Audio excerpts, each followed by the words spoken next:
This is the skill of nasopharyngeal airway insertion. The steps to performing the skill are to take standard precautions or body substance isolation.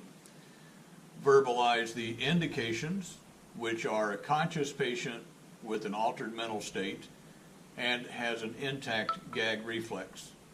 The patient may also be unconscious. Also verbalize the contraindications.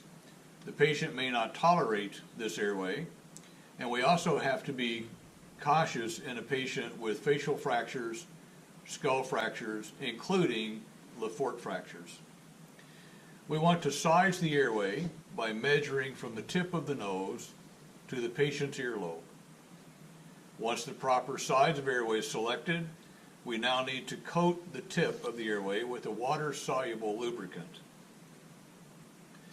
Insert the lubricated airway into the larger nostril with the curvature following the floor of the nose. If you're using the right nair, the bevel should face the septum. Continue inserting the airway until the flange rests against the skin. If you feel resistance or obstruction, remove the airway and insert it into the other nostril. If you're using the left nair, insert the airway with the tip of the airway pointing upward, which will allow the bevel to face the septum.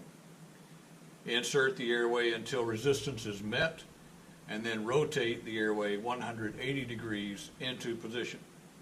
This rotation is not required if using the right nostril. Ensure effective ventilation.